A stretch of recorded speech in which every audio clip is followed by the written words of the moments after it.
Remember these things, these CryptoPunks NFTs back in 2022? Gosh, just like digital pixel art, stuff like this.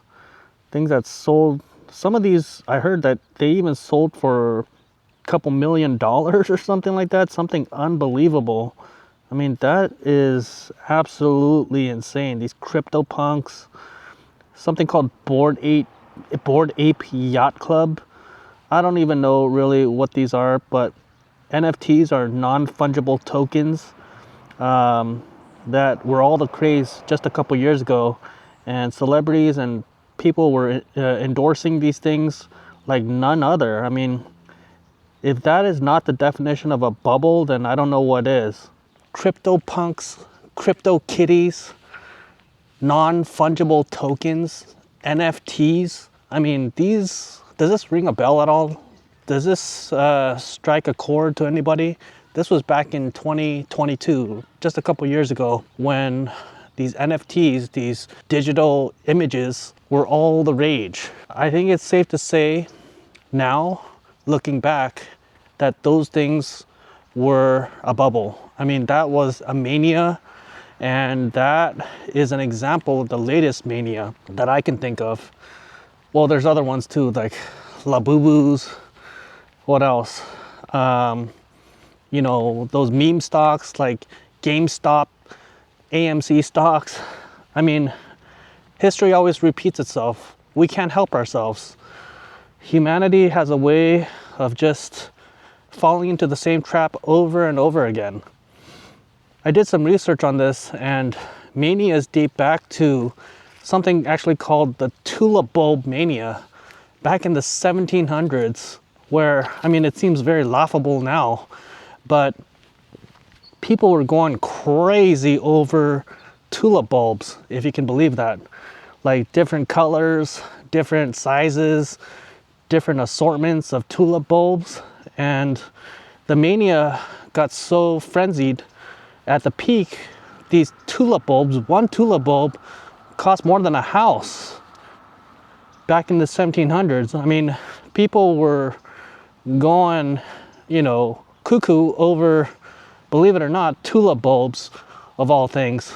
And it's always easy to spot these manias or these bubbles in hindsight, in retrospect. Just like, looking back, these CryptoPunks and this NFTs was most likely a bubble. But at the time when you're in it, I guess seems at least somewhat logical. And in this video, I wanted to go over manias, bubbles, the cycle that always repeats itself, and what to do in these bubbles. So the first thing is, it always follows this 5-step pattern. The first thing is displacement. So displacement is when something new and innovative and something kind of unique, original, kind of pops up into the mainstream. For example, like the NFTs, it was something that nobody had ever heard of. It was kind of novel and quirky. So that's the first step, displacement, where like the seeds are being sowed of something that is brewing. The next step that follows displacement is, of course, the boom. That's when things start going. That's when optimism grows. That's when people start getting more excited about things. And what follows after the boom is a sense of euphoria. Euphoria is the next step, where things get all crazy. Prices start diverging from its intrinsic value. People start leveraging themselves. People start saying that this time is different, and the price will never come down. And after euphoria, of course, comes the downward slope, which is panic. Panic starts setting in. Investors start fleeing because they realize that these prices are now no longer sustainable. They cannot be supported by, any kind of intrinsic value. People start exiting for the doors. And the final step of any bubble or mania is complete collapse. That's when prices plummet, tons of money gets lost, and people start crying and losing their life savings over what was once something so trendy and hopeful. NFTs, those things, I can still remember people peddling that like, it was the newest thing since sliced bread. I heard that this artist Beeple, I think that's his name is, he basically sold some of his NFTs at Sotheby's, which is, a very prestigious auction house, for literally like 50-60 million dollars or something like that, something insane. And I think that's when, the bubble reached its frenzy. And afterwards, inevitably the collapse was not that far away. Nowadays, I think the value of NFTs in general has dropped probably 90-95% from its peak. Economists always try to analyze why bubbles happened. They point out the fact that in times of market bubbles, there is a lot of easy lending. There's a lot of easy liquidity when money is flowing freely and people are able to make these speculative investments. But bubbles are not just about numbers and digits. They're about psychology, and it stems from human emotion. Bubbles are a result of FOMO. Fear of missing out. When FOMO trumps the fear of losing money, that's when you can see bubbles start emerging. When people start getting unhinged and just basically, in a word, greedy, they throw fear and caution to the wayside and basically start throwing money into these very, very speculative, very, questionable investments. There's also something to say about like herding, like a herd mentality where people seek social proof, like if everybody's talking about it, if everybody is, talking about this next big thing, we all want to feel like as part of something bigger than ourselves. And so herding has a big, big factor in the making of bubbles. It feels better to be in a group rather than being like an isolated individual who is bucking the trend and saying, no, this is not right. It's just human psychology. And a part of psychology that contributes to bubbles is the confirmation bias, where you completely ignore any advice that seems to contradict your beliefs, and you just simply buy into, or you only see the evidence that supports your theories. So for example, going back to the NFT thing, you only buy into like articles and social media posts that support your idea that NFTs are the next big thing and that, they can only go up, while ignoring all the warning flags basically say that NFTs are completely useless and have no intrinsic value other than what people are willing to pay for it. And this brings me to the next psychological, aspect of bubbles, which is the greater fool theory. The greater fool theory essentially states that there's always a greater fool, meaning that there's always a buyer who is willing to pay a price that's higher than what you paid for, regardless of the value of something. So all these kind of mix together and concoct this environment that lends itself well to bubbles. A big question right now is, are we in yet another bubble? That being the AI bubble, the artificial intelligence bubble. And many, many people are talking about this and saying, yes, this is the next bubble. It's going to burst, it's going to pop. What do you guys think? Is it yes or no? And how sure are you of this?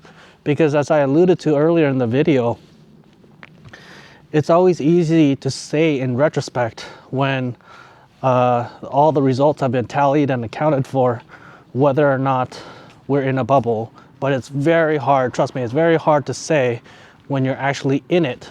So many, many people are talking about the AI bubble, right? And they're making many parallels to the .com bust, which happened in the early 2000s. Personally, I see some similarities to that, but there are some major differences which I wanted to point out. So during the .com era, people were getting rich just by putting .com behind their company, literally offering nothing valuable, nothing, adding no, benefit or any kind of increased productivity or increased profit margins to their companies.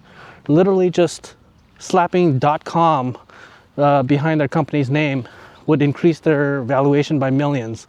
I mean, looking back in hindsight, that was inevitable, right? Like the collapse was inevitable because it is a bubble. You're not intrinsically creating any type of additional value.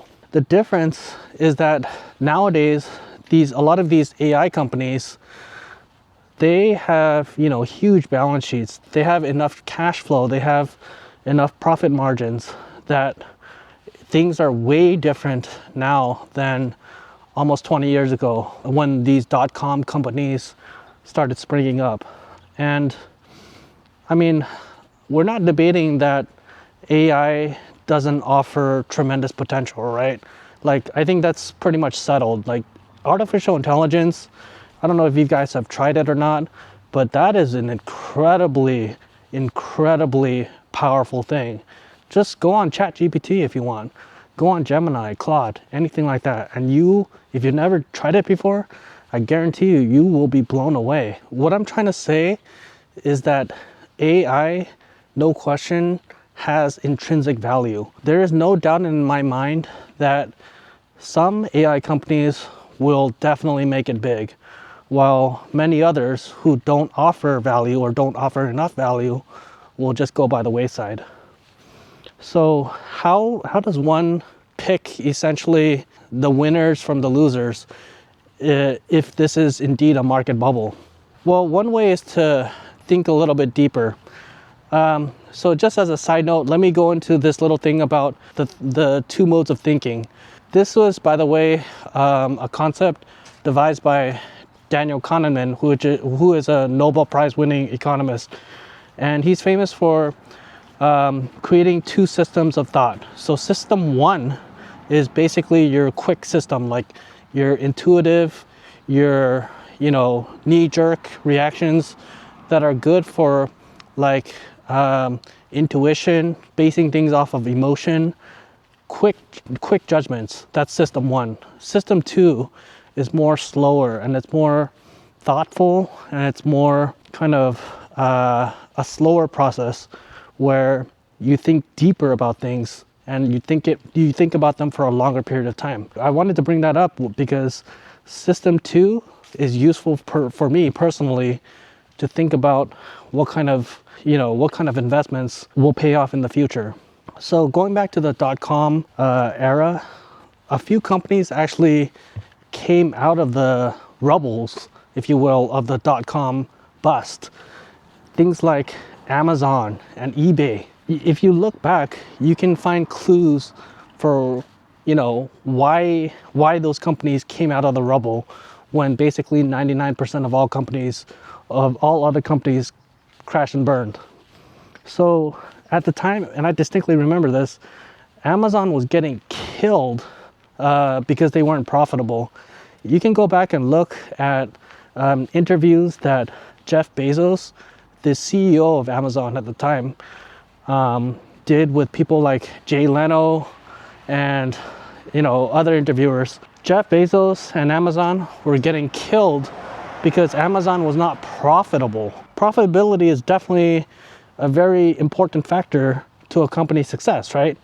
Like it just makes simple sense that you should look to see if a company is earning more than they're spending, right? But the reason that Amazon was not profitable, if you dig a little bit deeper, was that they were reinvesting almost all of their profits back into their business, back into their company to bolster their infrastructure, increase, their warehouses, basically creating a bigger moat for themselves, if you will.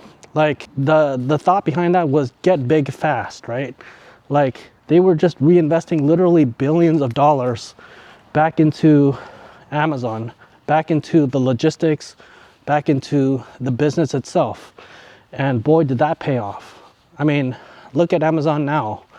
Like at the time, I mean, it seems laughable now, but the profitability concern was completely overstated, because the reason that they weren't profitable was just because they were reinvesting their profits. I mean, like they were just putting the money back into their company, which, you know, doesn't look that well on the balance sheets, but it's actually the right move if you want to be something like Amazon, right? You need basically to get big fast to capture a lot of market share so that you can control prices, you know, keep expenses low, basically benefit from a huge distribution network, right? It seems obvious. And by the way, I mean, think what you want about Jeff Bezos, but that man is a genius. Like, there's no question that his business instincts and, you know, his mind for business is top notch. I mean, like, that's another topic for another day, but my point is that you got to look at the deeper picture and not just do a very superficial analysis of any company, because that is where the pearls are, the true gems are found. It's by kind of digging deeper than what most people are willing to do. I mean, this video is getting kind of long, but what I wanted to kind of get across is that yes, bubbles happen, manias happen, people get over exuberant, and prices detach from their intrinsic value. But that does not mean that there are no winners in any bubble. There are definitely a few little winners despite the market being in a bubble. And as an investor, it is up to you to try to find these hidden gems, essentially. For me personally, the one big question that I ask myself as an investor is, does this company provide value to many people in real life? That is the one question that I ask myself. And that comes from, of course, living life and observing things. Just simply living life. You will become a better investor. Personally, that is what I think.